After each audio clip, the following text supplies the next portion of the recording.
This is not a huge movement. Shortly before the UCLA camp was cleared, the pro-Palestinian encampment was attacked by a masked group of counter-protesters. And at the University of Virginia, a large police presence arrives on campus to clear the encampment after days of unrest and chaos. Live here at NYU, it is very calm this morning. It was very calm all day yesterday as well, but it was a much different scene at the University of Virginia, where police arrested at least 25 people. Shannon. Matt Finn, live in New York. Thank you, Matt. Joining me now, Virginia Attorney General Jason Miyares. Great to have you with us, sir. Great to be with you. So we have shown throughout the show a little bit of what happened at UVA yesterday. The protesters there say they had been singing, they had been reading poems, they had been there for days. And then suddenly, yesterday, the scenes that we're watching now on screen, one grad student said it was completely disproportionate, the response of the Virginia State Police there. Governor Youngkin has said that you all talked in advance about how to handle these issues and support law enforcement. So your response to those who feel like UVA's removal was an overreaction yesterday? I think that's good PR spin by those on the other side, but the reality is what you had at UVA were students that were warned repeatedly. They were violating both their student code of conduct, that it was an unlawful assembly, there was trespassing, there were outsiders that were there.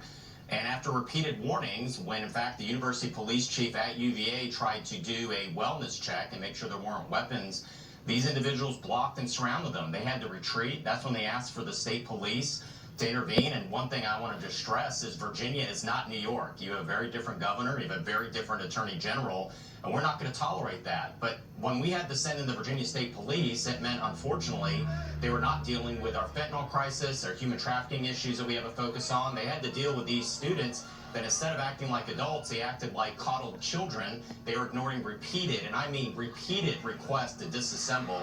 They weren't allowed to do what they were doing, and so they suffered the consequences. But what we've actually seen as well, Shannon, in multiple locations and campuses, particularly we saw this at VCU, is we're receiving intelligence that outside agitators are starting to get involved in these campus protests. We saw that they are showing up with pallets of prefab wooden barriers. We saw this at VCU. We've seen folks that are not students show up in riot gear with bullhorns to direct the protesters on how to flank our officers. We even see them taking water bottles, pouring half of it out, putting bear spray in the water bottles and throwing them at these officers, basically using them as chemical agents to try to assault our officers. And so our message is, if you think you can get away with assault and battery of an officer, if you think you can get away with threats of violence and acts of violence against those in law enforcement, I got to tell you, you're going to find out real quickly, Virginia is not New York or California, and we're going to hold you accountable. All right, I want to make sure that I ask you about another issue that Virginia has been one of the strongest voices on. There are new regulations from the administration on Title IX and things doing, to do with investigating sexual assaults on campus, rights against discrimination, those kinds of things. Here is how Education Secretary Miguel Cardona described what they want to do with this new regulation. These regulations make it crystal clear that everyone can access schools that are safe, welcoming, and that respect their rights. No one should face bullying or discrimination just because of who they are or who they love. Sadly, this happens all too often. So is Virginia going to refuse to comply with this new regulation? If so, why? Because does it go against the argument that the GOP is the party of law and order, of respecting institutions, say the executive branch, for example?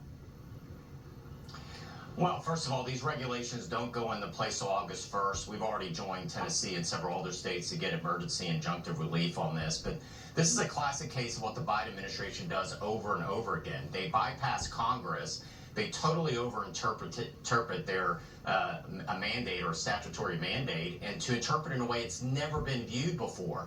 This is a radical reinterpretation because they know they can't get this through Congress. And I know Heritage Foundation, others have studied, less than 5% of the new laws and regulations Americans have to live through every year are actually passed by Congress. They're passed by these unelected bodies that try to have a new novel interpretation to impose a real far left view on Americans. And in the response to that last quote there, listen, I met with some of the students that have literally, they're women that have seen these biological males show up in their locker rooms without warning, that have to send them, not just compete with them, but I talked to one female student, had to find a janitor's closet to change in a swimming competition. She felt utterly humiliated with no warning, and that's what we want to do. We're going to protect women's sports. I think Title IX is a bedrock principle of protecting women's sport and protecting women in the locker room. And I just think the Biden administration is a classic case of being so open-minded your brain falls right out. Who in their right mind thinks we should have biological males in our women's locker rooms and on our sports teams right now competing against biological women? And so we're going to, every chance we get, we're going to stand with our women, and we're going to protect them in our women's sports. And I think this is a matter of common sense not being very common in Washington these days. Well, I agree with you. This Title IX change doesn't do with athletics yet, but we are hearing the White House is considering that as well. So we'll track all of these changes. Attorney General, thank you for making time for us. Always a pleasure. All right, former President Trump back in court. His longtime aide, Hope Hicks, emotional as she testified in that New York criminal courtroom. Our panel is here to discuss the developments in the case and how it's impacting the race for the White House. Next. The judge is highly conflicted. He should not be allowed to be the judge of this case. He's trying to make it as salacious as possible by allowing testimony that has nothing to do with the case. He wants to make it a nice salacious case, try and hurt Trump, but it's having the opposite effect. Well, that was former President Trump slamming the judge in his New York criminal trial. Judge And he's right. Marchand fined Trump $9,000 on Tuesday for violating a gag order, which bans him from publicly speaking about witnesses, jurors, court officials, their families. Shame on you, Judge. Even remarks are intended to interfere with the case. Third week of Trump's trial concluding with emotional testimony from longtime Trump aide Hope Hicks. Let's talk about it with our Sunday group, Fox News contributor and townhall.com editor Katie Pavlich, Fox News contributor and former State Department spokesperson Marie Harf, legal commentator and Project 21 chairman Horace Cooper, and Reuters White House correspondent Jeff Mason. Welcome to all of you. Morning. Okay, so we've heard a lot. Let me just read you how the New York Times describes this. There's a talk of a sex scandal with a porn star, a surreptitious recording of a future president, and the tearful testimony of a former confidant in the glare of the witness stand. The phrase falsifying business records, however, was not uttered to the jury during testimony, not even once. So, Jeff, we're getting a lot of salacious, but that final connection Bragg's going to have to make, they're not making it just yet. Well, yeah, because that's what the trial's about. The trial is about the documentation, and the trial is about recording. How he recorded the payments and where that money went. But it is, right now they're building a case, and they're building a case in a way that actually on some level is Donald Trumpian. I mean, it's like a reality TV show. They're painting the story, painting a picture of what the president did, allegedly, and filling in the blanks with salacious details. They are. And the one person's name who keeps coming up, the witness we are all waiting for, is Michael Cohen. The headline from the Washington Post says, one thing is already clear at Trump's New York trial, nobody liked Michael Cohen.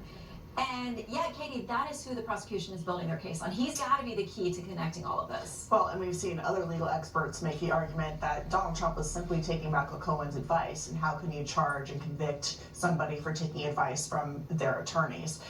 The Democrats in general have been hoping that a number of these trials and legal issues they've brought upon former President Donald Trump will help them on the campaign trail. There's actually a lot of people paying attention to this trial, according to polling, but when you ask the question about whether it will change your vote, the majority of people say it will not, and there's a good percentage of people who say it will encourage them to vote for President Trump. So that's not really working in their favor. Including me. Politics here. I'll be So, to your voting for point, him Jonathan Turley as soon says, as I can, okay, and now, Miss June Cohen's will be gonna come voting take the for him. room, and he's got to be the linchpin to this whole case. Says he'll now make the pitch to the jury that they should put his former client in jail for following his legal advice. This would be difficult even for a competent and ethical lawyer. For Cohen, it is utter insanity. But Bragg is betting on a New York jury looking no further than the identity of the defendants to convict. Horace. This is a sad situation. Our criminal justice system is supposed to target people who have violated the law, not targeted people because of who they are. In this particular case, I think that the judge has found himself in a very difficult situation. He wants to have a gag order that most of us who look at this say is unconstitutional and overly broad, and yet he does not want to leave the New York State criminal justice system. He is confident that the appellate courts, even the Supreme Court in the state of New York, are going to go along with what he does.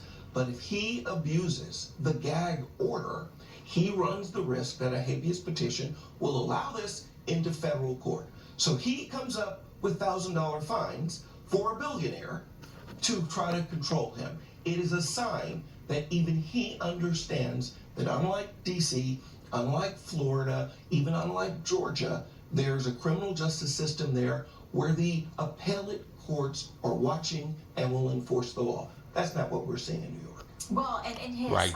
order, Shameful handing New out York. because now we're waiting for a ruling on the next set of allegations about the gag order. The judge seemed to hint that like maybe he'd be okay with jail time for President Trump.